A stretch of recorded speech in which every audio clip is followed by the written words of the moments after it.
We're talking about the Giants. So once and for all, would you rather take Shedeur Sanders or take Abdul Carter, number 3, and then draft a quarterback in the second round? Which would you rather?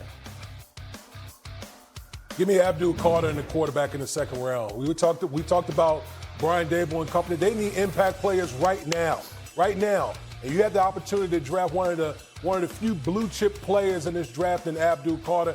Add him to that front seven, that pass rush opposite Brian Burns, and obviously address the quarterback position, either the second round or trade up in the first round. But get the impact player at number 3. All right, so first of all, Abdul Carter still has to be there at 3 for that to be a question. So would you rather, if you're Cleveland, draft Travis Hunter or take Carter?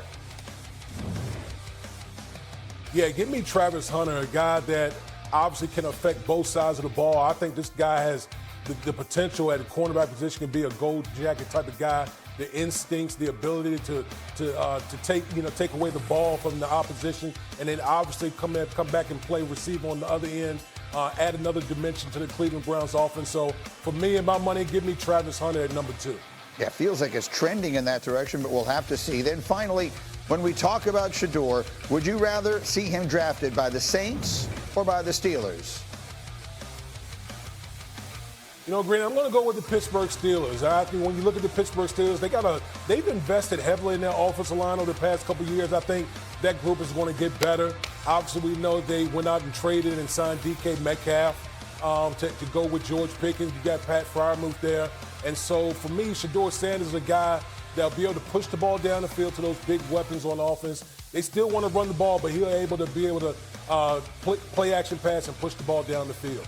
So let me just confirm this with Graziano. The feeling I'm getting, and again, all I do is I just amalgamate all of the conversations that I'm hearing and the opinions and everything else, is that the Steelers don't feel like they need to draft a quarterback at 21, which I think surprises most people who hear that. You're in a similar situation to what I was just talking about with the Giants, right? Because they're coming off of Kenny Pickett. A couple of years ago, they felt they needed to draft a quarterback in the first round. They took Kenny Pickett. It didn't work out. So they have scars from that. So, yeah, if they're taking quarterback at 21, they want to be really, really sure.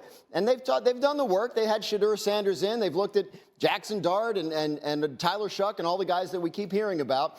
Important to remember, Pittsburgh doesn't have a second-round pick. Right. So if they really like somebody at 21, they may be more – they're not a team that can wait, right, like the Giants or the Browns or the Saints, who all pick near the top of the second round. So Pittsburgh may if Shedeur Sanders fell to 21 – they may look at it and go, you know what? We had him rated higher than that. Let's go ahead and take him. They don't have a second-round pick because they traded him for DK Metcalf, who was catching passes from Aaron Rodgers on a field at UCLA, and it's starting to look like those may be the only passes he ever catches. Wait a minute, D. Wood, why are you making that face? Are we being serious right now? Are you being serious? Can you look at T.J. Watt, like – Minka Fitzpatrick, all those guys, and you're going to trot out Mason Rudolph as your quarterback? Like, really? Really? Is that what we're going to do if you're the Pittsburgh Steelers right now? Is you're going to trot out Mason Rudolph as your quarterback when you got Lamar Jackson and Joe Burrow in your division? Like, I'll be like, what the hell is going on in our organization right now where we're in a position where Mason Rudolph is our starting quarterback? We got to be serious. You got to add to the quarterback room. Well, so that's the question. So, Dan Orlovsky, I was reading your notes last night, and I'm intrigued at the player that you are intrigued by for the Steelers as a possibility. Yeah, as time has gone on, I'm more intrigued with the Steelers and Jalen Milroe than I was 2 or 3 weeks ago. I would start with this. I don't think that there's a team in the NFL that is in a worse situation when it comes to the quarterback position than the Pittsburgh Steelers. The only team that I can think about that's in the conversation is Cleveland. They got the second pick, okay? They got I don't think they'll take quarterback. They got the second pick. The reason I say Milroe, a couple things. Number one, the likelihood that he'll be there at 21. Number two, the receivers on the perimeter, both George Pickens and DK Metcalf. Could you imagine a quarterback with the ability to push the ball downfield like Milroe? And then the rare athletic ability that we're watching. He is not perfect. He is flawed. There's no doubt about it. No quarterback had more explosive runs downfield than Jalen Milroe last year. And this is a team and organization that has had to watch at least twice a year go, gosh, we got to play that guy Lamar Jackson again. We got to play Lamar again. And this is a guy that has rare physical talent when it comes to Jalen Milroe. 19 touchdown runs of 10 or more yards that led college football. 27 touchdown passes, 27 of 25 or more yards that led college football.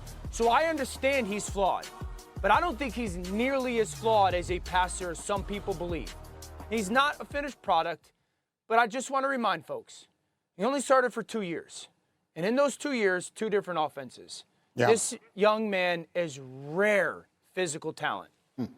But to sort of underline the point, if you're the Steelers and you draft Jalen Milroe, that does not necessarily mean you, I hope it doesn't mean you have your starter week 1, right? Because, I mean, that's the thing. He's still going to be looking at Mason Rudolph, who I hope you think he could start week 1, Dan? Yeah, Greeny, this goes back to the conversation around, and sometimes we frame them as negative in the context of it. It goes back to when you get these dynamically athletic quarterbacks, and you got guys on the outside like DK Metcalf and George Pickens, defenses can't get overly complicated on early downs. Arthur Smith, the Steelers offensive coordinator, loves the run game, loves to design the run game. So I think that you can, in many ways, build an offense that has got remnants of early Lamar stuff where the quarterback runs a big part of it. You'll get a little bit simplified defenses. We don't have to overthink this as well. Okay, I have to leave it there because I'm up against the bottom of the hour, but obviously everyone's dying to jump in. There's lots to be said there. That easily could happen. If it did, it wouldn't. Giants should take a quarterback at 3, or should they take Travis Hunter or Abdul Carter, whichever one is sitting there?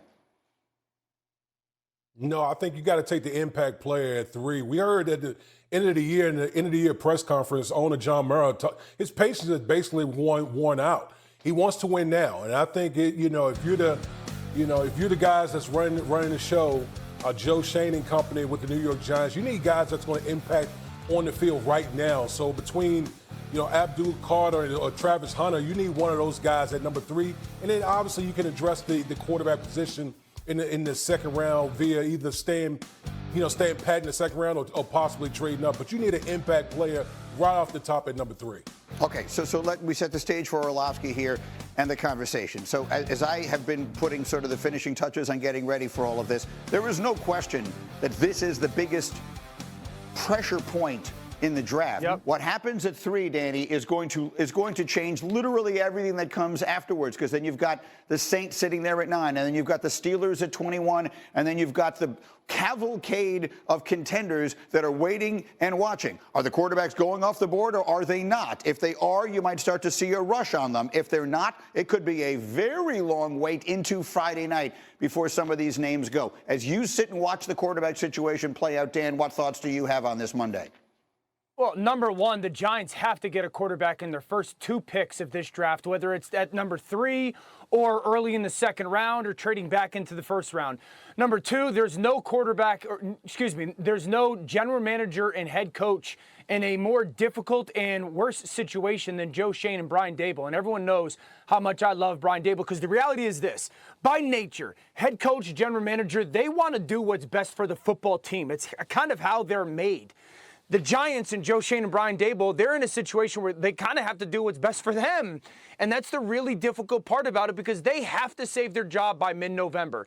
And let's be honest, no pick at number 3 other than a quarterback is going to do that.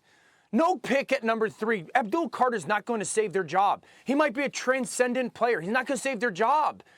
Travis Hunter, I love. He's not going to save their job. They have to find a quarterback early in this draft, again, in their top 2 picks, that organization, that ownership's going to go, yeah, we got the right guy, and we have the right coach and general manager to build with him and around him for the future. So I don't think it's going to be Shedeur, but do I think that they have to get a Jackson Dart or Jalen Milroe relatively by the 40th pick of the draft? I do.